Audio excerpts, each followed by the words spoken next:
Khalid has a very strong background in academia and also in industry, and he's currently leading a team for Amazon AWS, and he will be telling us about himself first, maybe for 2 minutes, and then we'll go to the next. Hi everybody. Can I talk? I'm sorry. Yes, go ahead, please. Hi everybody, it's Logan Song and I work for AWS, Amazon Web Service. It's a long time ago. I had my PhD in 96. And then somehow I didn't like writing papers and the publication, so I had some. So I went to Wall Street, directly from graduation, worked with Chase, J.P. Morgan, Lehman Brothers, and although they disappeared, but yeah. And then later on I joined the EMC as a solution architect, and then later on joined AWS as a technical manager. So that's about me. Any questions? Feel free. Thank you. And next is Andrew Savage, and he has a lot of soft skills, and he can tell us what the only soft skills data science skill sets are, and more than that, he's been humble, but I'm sure he will tell you what the technical aspects of it in the high level. So go ahead, Andrew, for 2 minutes. So, Andrew Savage, career advisor at Metis. So we are a data science education program. We have a full-time immersive program that I'm a part of, but we also have a whole host of part-time classes as well, and I'm based in San Francisco. Background is I got into business development, working with tech startups in the Silicon Valley area, basically helping them grow their business, expand their teams, internationally and also locally in the Bay Area. And a big part of that was helping them hire teams, find the right people, and that's really what I kind of pivoted towards more recently in my career, doing career advising, telling people what they need to focus in on to kind of make a successful launch from where they are to where they need to be. And that's what I continue to do at Metis. Next is Ryan Henning. He's a data science instructor at Galvanize, and he has a very rich background in software development, data science, of course, teaching. Go ahead, Ryan. Thank you. So my name is Ryan Henning. So I work at Galvanize in Austin. Galvanize is a community of entrepreneurs and students. In our Austin campus, there's about 90 startups that work out of our building, and we have several students running around. I teach the data science immersive course. I think it's very similar to what Metis teaches. Prior to teaching the data science immersive course, I've got 2 degrees in computer science. I worked as a software engineer on a large C++ data acquisition framework. Studied deep neural networks. My team and I at Baylor deployed a deep neural network to detect a symptom of pediatric cancer. A lot of fun. I'm still slightly involved with that, if you want to ask questions about that. Thank you very much, Ryan. And Khusro is one of our local technology leads, and he has a very rich background in consulting and also marketing. So he's a VP of engineering at a marketing research company. Go ahead. Yeah, so thank you. So Khusro, Khalid. I run engineering at Research Now, which for you that don't know is a digital data collection company. We have a technology platform that powers market research and advertising tech. So I've been with them for about 4.5 years. Prior to that, I had a career in consulting for about 10 years with Oracle, Accenture, and Deloitte. Prior to that, I was with a few unsuccessful startups in the mid-90s. So I've been around software engineer at heart, now building teams. Thank you very much. Do you want to still hear about me? You've been hearing a lot. I can give you a little bit more information about myself. I started my career as an algorithm developer in the image processing pattern recognition field, just exactly 20 years ago. And then 8 years later, I went back to academia and let go that you call in academia. I went to academia, I spent quite a bit of time, and as an assistant professor, I realized that I will be more helpful in the businesses, so I left academia and I've been working as a data scientist since 2013. And by saying that, I am going to go ahead and start asking questions to our panelists. And I'm not going to stand behind you and our panelists long. So I'll just go quickly and then point out our panelists. First question is, how, I know Logan had the transition story and Khusro had a transition story and Ryan had a transition story. So I'm going to ask them how the transition happened and why it happened. Logan? Yeah. So I had 2 times transition or transformation, right, whatever you call it. One is when I graduated from PhD, right? So I had to face should I go to academia or go to industry, right? Thinking about, the tough times writing publications and, dissertations, I was, let me go to industry, right? So, but that's actually relatively easy one because at the same time I finished my PhD in industrial engineering, I had a master in computer science. In '96, right, the time of computer science was so good. I had 7 offers, right?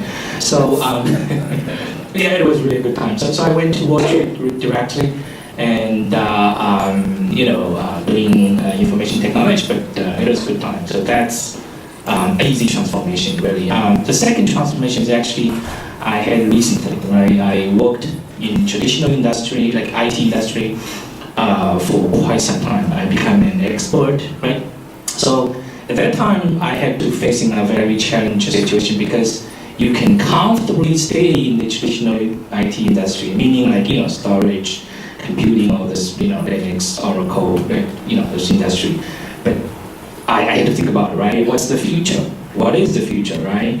And then AWS came to me, right? So it's you have to break your comfortable zone, right? Because you become an expert, but for the new industry, it has potential as the future, but you're starting from the beginning, right? So that was a difficult transition, but I hated to do it, and I did it.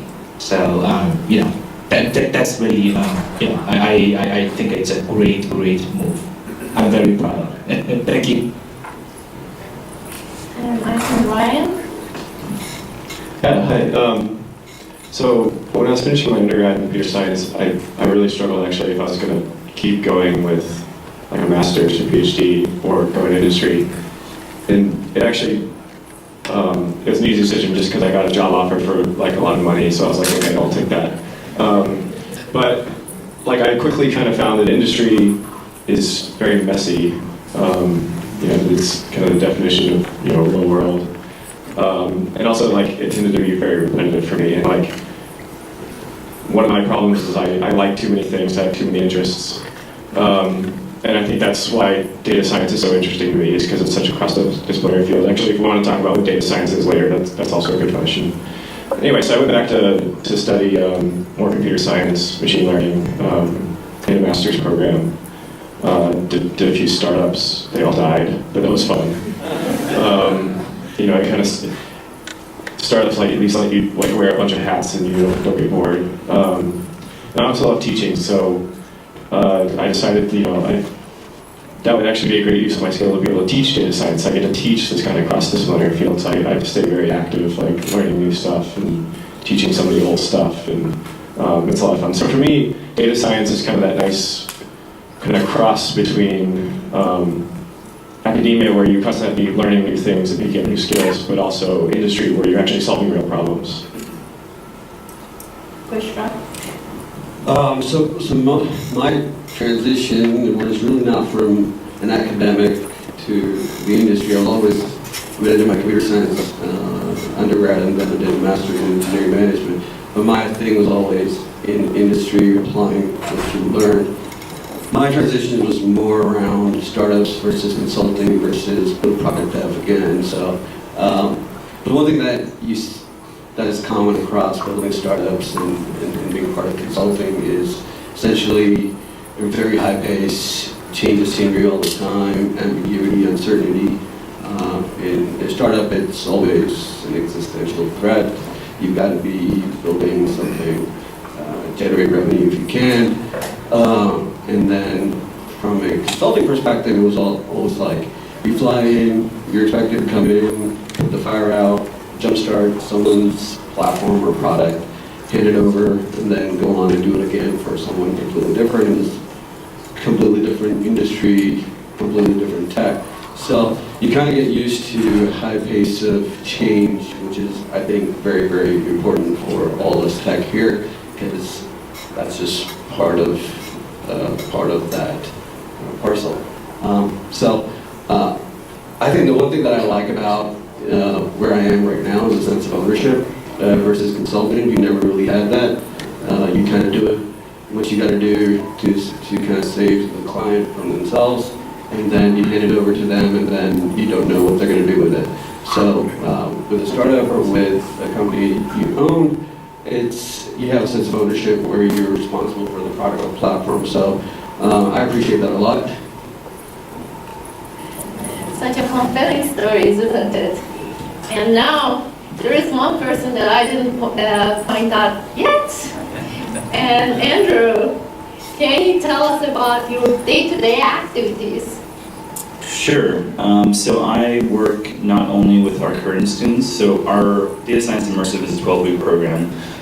Throughout that, I work with current students while they're still with us, doing different things like workshops to help them get their resumes, oriented in data science fashion, working on their personal branding and online profile, helping them with interviews, the process of that, salary negotiation, things like that.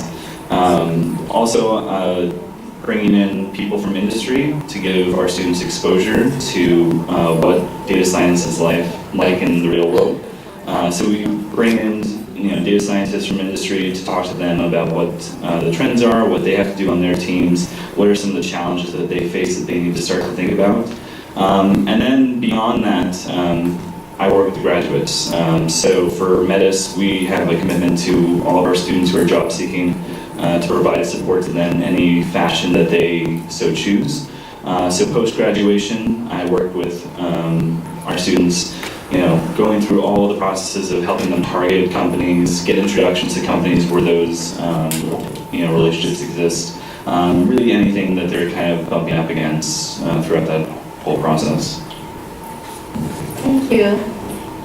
I think we have quite a bit different backgrounds, so this question is to everybody. Can you briefly explain data science in your own terms?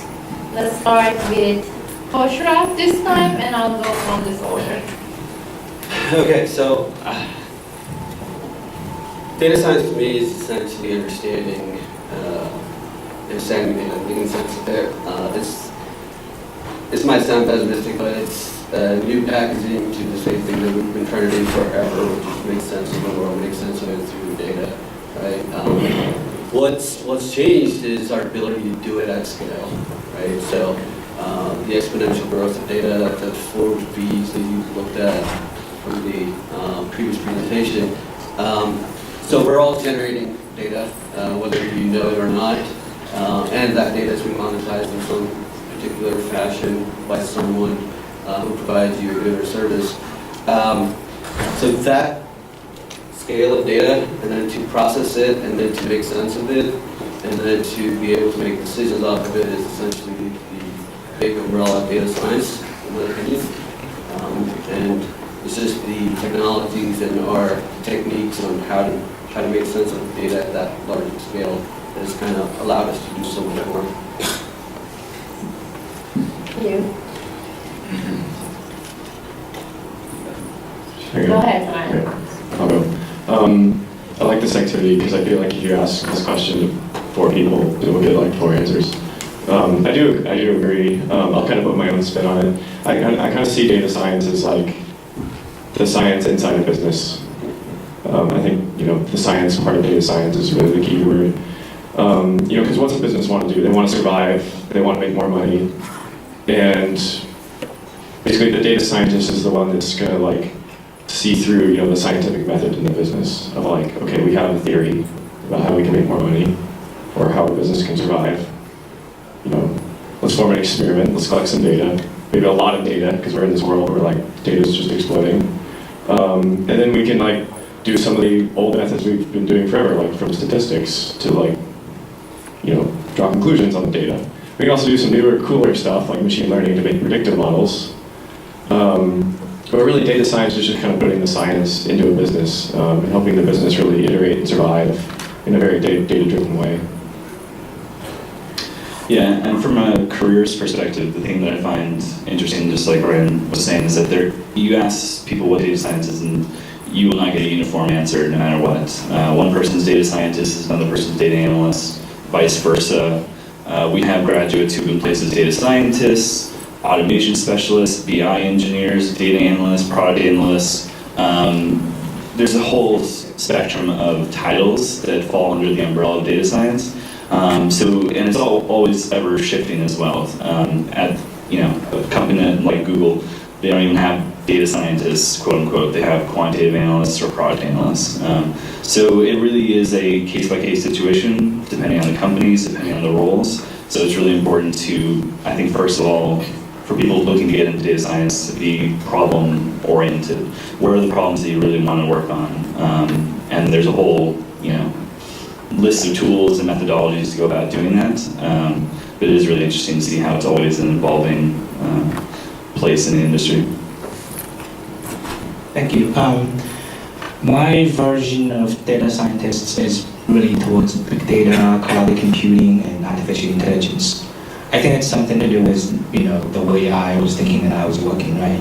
So data has been there for a long time, but recently, due to the cloud computing, right, due to the elastic scaling and everything, data, big data, right, because of the velocity, the variety, and volume, right, big data coming to play, and it's affecting everybody, right? Autonomous driving is one of the things, genomic sequencing, right? A lot of storage or computing, big data, huge data, and because of cloud computing, we have a platform to do big data processing in the cloud and real time. That's why big data gain new momentum, right? And then on that, artificial intelligence came to the way, right? Machine learning, deep learning, right? AlphaGo, right? Everything is using data to do calculating, to do algorithms, everything. So my version, big data, cloud computing, and artificial intelligence. Thank you very much, Logan. It's amazing answers, everybody. Thank you. Can you briefly tell us what do you do? Who do you want to answer first? I'll go first. In a nutshell, I build teams that build software that generate value in a nutshell. So I've got about 50, 60 engineers that are working on various different aspects of software engineering. Everyone from our front-end, back-end, our data engineers, quality engineers. We have a large ecosystem of technology platforms that allow us to do market research at scale. We've got 11 million members that are deeply profiled that we target to participate in market research studies for the likes of big box companies to market research agencies, etc. And then we also apply big data techniques to some of our new products that are in the advertising and technology space, where we tell you whether or not your marketing campaign that you run across multiple channels, multiple publishers, was successful or not in terms of reaching the audience that you wanted to reach, and then if it had a positive uplift in your brand recognition or awareness. So that's kind of what I do. Any other takers for this question? Yeah. Well, the daily job, right, more like taking care of customers, right? You guys know that AWS leadership principle number one is a customer obsession. So anything coming from customer, we do it, we do it backwards, coming from customer. So that's the daily job. In addition to that, I'm like, I like learning, right? So within a couple of months, joining AWS, I finished all the 5 certifications, right? I think worldwide probably 300 people, something like that. So yeah, learning, right? So additional to job. That's what I do. Thank you. I think this is a great segue where I can tell that we have different backgrounds and different skill sets. When we talk about data scientist, it's not just on being a data scientist, being in the field. You can become a VP of engineer, you can work in the engineering aspects of the data science, you can become an instructor, you can actually develop careers in data science, and you can also manage the cloud environment, AWS.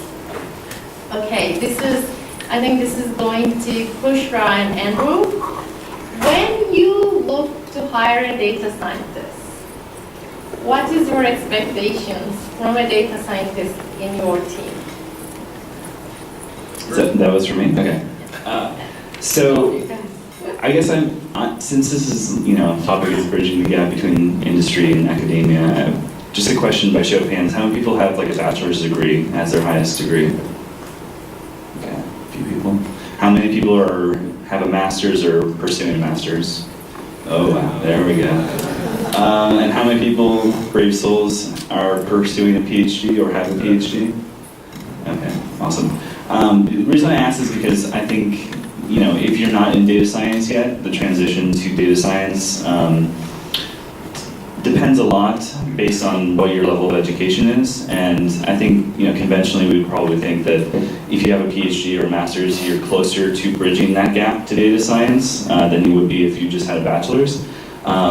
Sorry to inform you that isn't necessarily the case at all times. And the challenges that you face coming out from a master's program or a PhD program can be numerous as well. So the thing that I like to focus in on, and that's not to say that people with PhDs or masters aren't highly sought after, you definitely are. But when it comes time to being really valued as a candidate, as someone who a company wants to hire, I think there's a whole bunch of non-technical skills that people really need to focus in on. And for me, the way I kind of break it down with my students is you have to be a creative, determined problem solver who communicates clearly. You can have tremendous quantitative background, statistics background, you could have tremendous programming aptitude, but ultimately, you are evaluated based on a whole lot of other things. And the day-to-day life of a data scientist isn't all research-based, so the day-to-day, expectations, the deliverables, the mentality, having to fail quickly and often and learn from those failures isn't always something that people from academia are comfortable with and used to. So I find that people, regardless of what their, degree proficiency is, from a technical aptitude, also have to have skill sets to go beyond that for a number of other reasons. When you want to ask somebody in your team, what do you Yeah, so I agree with Andrew. On the text part of the requirements are kind of, everyone kind of knows the big data technologies and everything. I'm not going to go into that. But from a soft skills perspective, the one key thing that you need to have as a data scientist is curiosity, right? Like you are essentially required to figure out how to make sense of the data that may not be visible to normal individuals. So intellectual curiosity, unbelievable amount of drive, because you're expected to drive the rest of the teams and the organizations into newer areas. And then the ability to tell a story, which is figuring out what you found and then be able to communicate it in a way that doesn't come across as technical mumbo jumbo. So why we're doing certain things, why do you propose doing certain things? I think someone touched on it earlier today on the side, or someone, be able to tell why we're doing it, right? What does the data tell you? I think that's very important. And then from a technical standpoint, obviously you've got the big data technologies that a whole bunch of speakers before us talked about. Machine learning, natural language processing are all cool things that are now available at your fingertips. So get used to experimenting, right? So I think the bar to experiment and play with these technologies is extremely low now than ever. So to be able to go experiment using AWS or whatever, getting into the habit of experimenting and then measuring the outcome and then be able to tell a story is very important. Thank you. Yeah, let me add a little bit. So one thing I want to just emphasize or add to that is that the teaming skills, right? You're going to be a team player, right? Data scientists, you work as a team, and also presentation skills. You have to be able to tell a story because sometimes you are facing the C-level company, CFO, CIO, right? Because as a decision maker, right? You need to the time is limited, right? So try to train your presentation skill. How to convince them, right? So that's very important too. Thank you. Thank you. Oh, and just one thing I was going to add on, we had a speaker last Friday who gave a very quick, brief, but very important line, which is data scientists do not pay other data scientists. Business people will be paying data scientists. So that's your clients, your customers, your executives, people who are business people who are trying to understand why this data is important, to make their inventory more efficient. So you do need to have that approach. It's always a business problem mindset. That made me want to say something. I completely agree with that. So like a lot of times where I see our students going, or just where data science are in general, it's like they kind of act like a bridge between like the business team and the engineering team. They kind of have to speak both languages. So just to kind of echo what these guys are saying, like knowing the technology is kind of a given. Like we just sort of assume the data scientist knows that. The real hard part is like, can you take it out of the R&D team and like put it in the business guys' heads and like have them make sense of it, right? So I think that's how you become like a real successful data scientist right there. Thank you. These are great tips for everybody in any level of their career. And before I go personal, I will ask one more touchy question. Networking.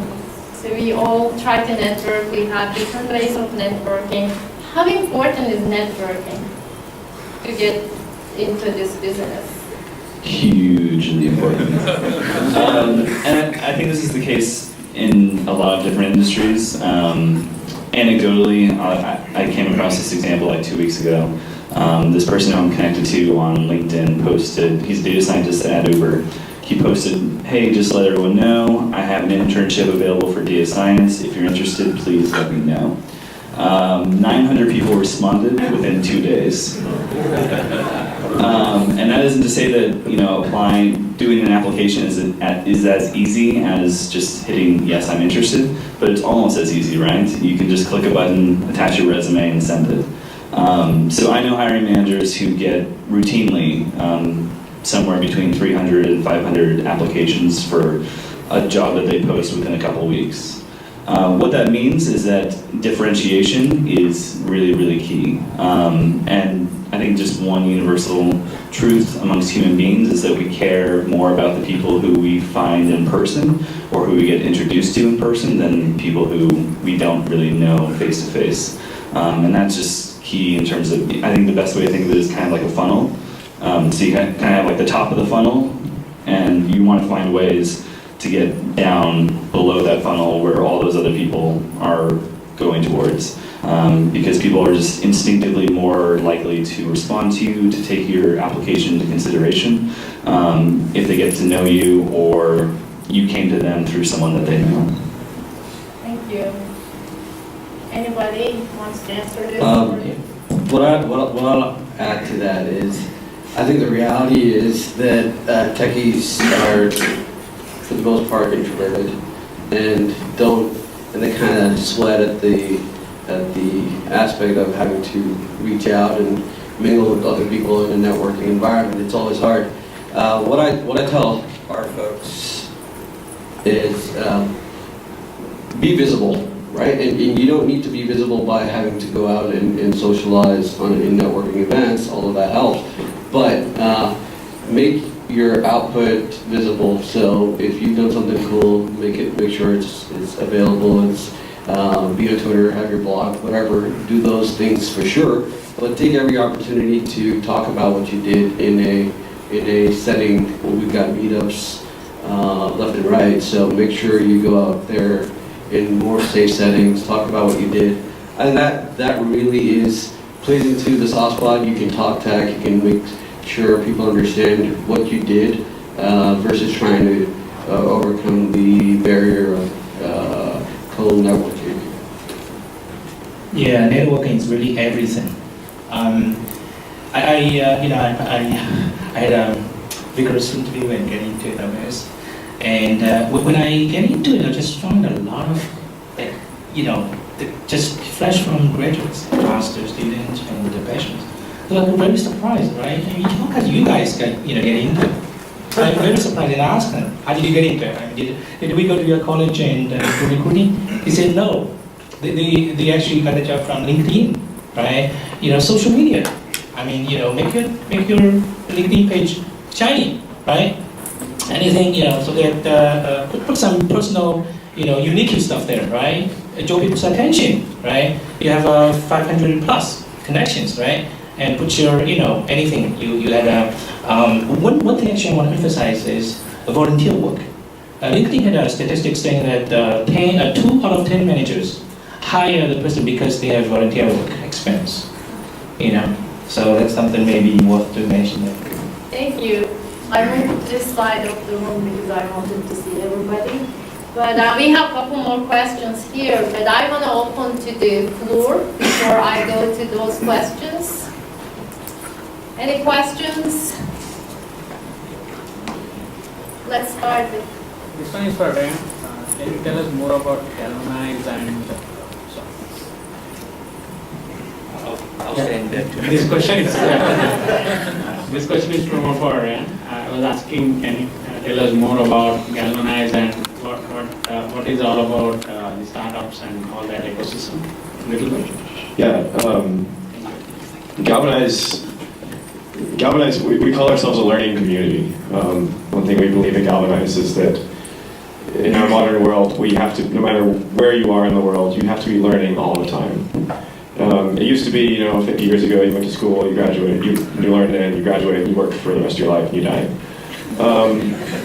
And now, like, the world's changing so fast, you have to do this, like, really quick cycle, like, learn, work, learn, work, learn, work. We actually have a picture in our building with, like, the learn, arrow, work, arrow, learn, arrow, work, right? And that's actually why we pair the startups into the same building as our students, because we're trying to, like, literally mix the learning and the working into, like, one building. So we have the kind of world of the startups, they mingle around all through the building, and then we have the world of the students, they kind of mingle around, just really mixed together nicely. Our students will even work with companies on like capstone projects and stuff, so that's Galvanize in a nutshell. Thank you. I saw a gentleman there. Yes. So there's a lot of universities turning out a lot of data scientists or analytics type folks these days. So I'm curious, what are the pros of someone going through a Metis or a Galvanize versus a university program? It depends. It's a case-by-case basis, right? So I don't think that Metis or Galvanize or any of the boot camps is necessarily an alternative for every single person. And we both have a selective acceptance policy based on people's proficiency with quantitative skills, with programming and stuff like that. The advantages are obvious in the sense that it's a 12-week course as opposed to what could be a 3+ year program. It's also the fact that it's much more industry-driven in terms of being project-based learning. So for our students, by the end of the first week that they're with us, they're presenting on a data science project that they're working on. And we build the skill sets throughout each project to kind of encapsulate more of the data science skills that you'll need to corral as you look to get employed. But we have, in fact, served as an alternative education forum for people who don't want to go the university way either. Actually, my first student who I was able to get employed from our San Francisco office was 19 years old, and he was 2 years into his undergraduate degree, and he was the first person employed. And yes, he had plenty of technical skills. He had a computer engineering background. He was a very strong programmer. But kind of harkening back to all those things I talked about before, he was the most passionate, driven, creative, curious person you could ever want to have on your team. And that just led him to be the type of person that anyone would want to have as part of their team. So, it kind of goes to show that there's a range of alternatives when it comes to what form of education you want. We have one more question here. This is for both of you, since you're in those kind of boot camp type of companies. What would you say, or what would you advise? What would you say or advise to students who have chosen the higher education academia route through either a master's program or a PhD program, or even people who are in full-time positions who love the idea of these boot camps and they sound great, but they're 12-week, 40-hour-a-week programs, and you can't just leave your job for something like that. I mean, if something like that is really interesting, how do you make that commitment? I know some of them have a job placement guarantee that come with them, or your money back sort of thing, but what would you say to those kind of people? The one thing all our students have in common is they actually want to make a career transition. So I'll talk with some prospective students, and they'll say, well, I'm already doing some data science stuff and making good money. I was like, well, maybe just keep your job, right? Like, our program's not for you. It's more like, I'll just give you for instance, one of our students was a postdoc researcher in mathematics at UT in Austin, and wanted to make the transition into data science. So that was a little bit more of a jump. Our 12-week course made a lot of sense for her.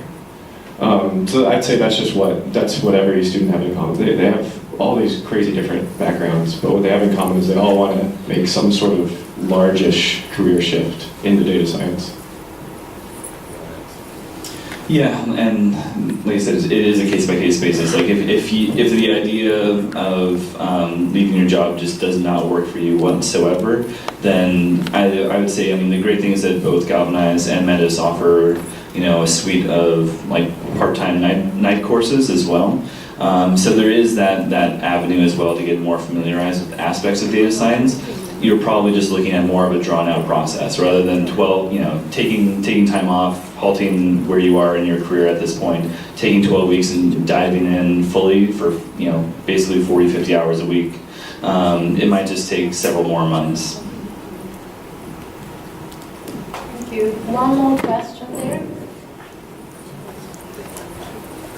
Great panel discussion. One question, in general question for all of you panelists is that with so much changes that are happening in the technology, and with many people in this country worried that automation is destroying their jobs, how you see the industry can achieve a balance between the two?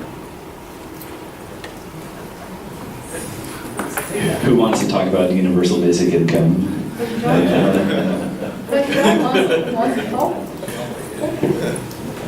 Yeah, I think that's inevitable. So, not to scare you guys, but that's inevitable. I think we go through these phases. I think what you guys are doing here, what you're hearing from everybody here, and what you see in the technology field in terms of changing landscape, tech-wise, technique-wise, people-wise, is just natural, right? So there's going to be automation. The goal is to get ahead of it. So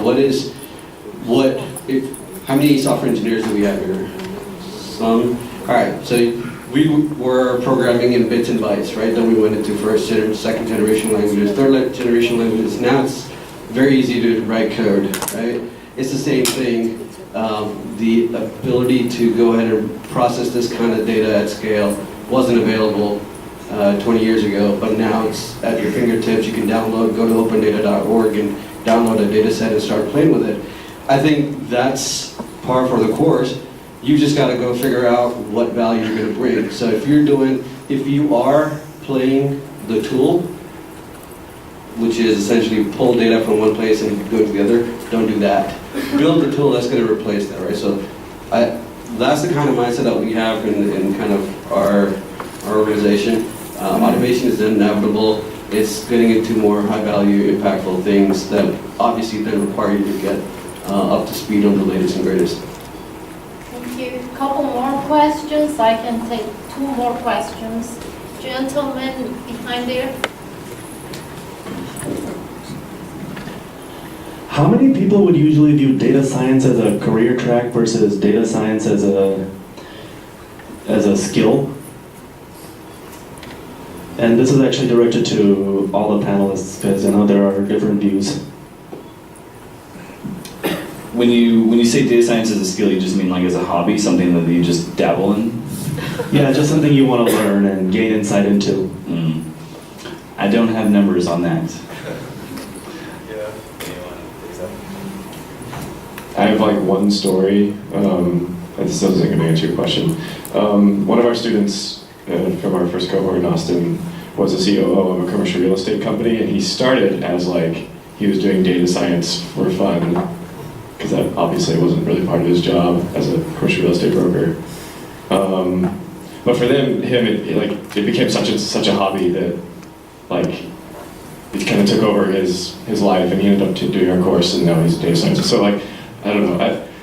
This is not answering your question. I'm just saying like maybe it could start as a hobby, or kind of like a side kind of for fun thing, and then maybe that could be how you could transition into it being a career. I don't know. That's just, I mean, that's one story. So I guess I can have a short bite on that. So it's not only data science.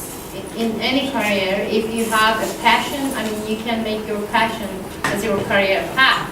So how you actually become data scientist. My husband is a software developer, and his 40% of the time now is on game developer. So I tell him 5 years he's gonna be a game developer, and it is the passion. I mean, I think we are in a technology age where we are not spending enough time for ourselves, and if we can drive our jobs with our passion, I think we will be most creative. That's when I think data science becomes your job and your soft skills, however you describe. Any more? Yeah, We have I would one just more minute. I would just maybe say, I mean, there are some people who utilize data science. Obviously, you need to have quite a bit of exposure to it to do it effectively. But there are a number of like nonprofit organizations and volunteer opportunities where using data is tremendously helpful. You know, like DataKind is one, for example.